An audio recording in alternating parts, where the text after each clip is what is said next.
Umelá inteligencia je všade.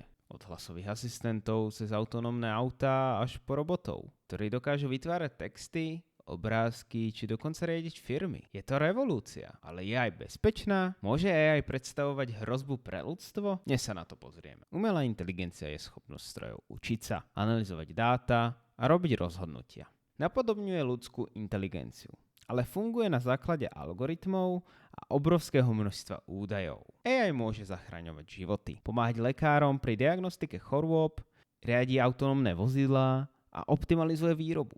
Vďaka nej máme rýchlejší prístup k informáciám a efektívnejšie technológie. Ale jedným z najväčších problémov AI je strata pracovných miest. Stroje sú rýchlejšie, lacnejšie, presnejšie a efektívnejšie. Už dnes vidíme, ako AI nahrádza ľudí v call centrách, administratíve či výrobe. Z AI prichádza aj nebezpečenstvo falošných správ. Deepfake videá dokážu vytvoriť realistické podvrhy politikov a influencerov, čo môže viesť k masívnej manipulácii verejnej mienky. Ale čo napríklad AI vo vojenskom sektore? AI už dnes riadi bojové drony a autonómne zbrane. Ak sa takáto technológia dostane do nesprávnych rúk, môže čeliť nekontrolovateľným vojenským konfliktom. Každý videl tie známe filmy ako Ja, robot a tak ďalej, kde AI vlastne získala vlastné vedomie. A môže teda AI získať vlastné vedomie? Najväčšia obava je, že AI jedného dňa získa vlastné vedomie a bude konať proti ľudstvu.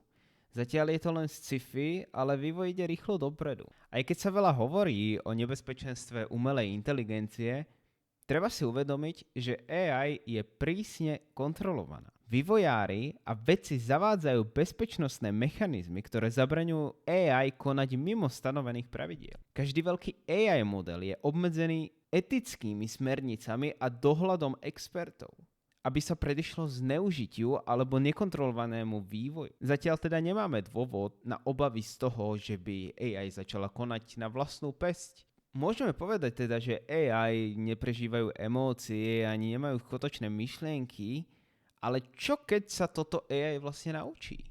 A jedného dňa sa toto celé zmení.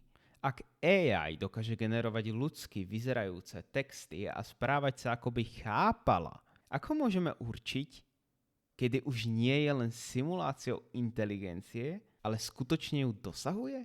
Je umelá inteligencia teda skôr hrozbou, alebo je prínosom? Ako vidíte jej budúcnosť vy? Napíšte do komentárov a ak sa vám video páčilo, dajte like a odber. Ahoj.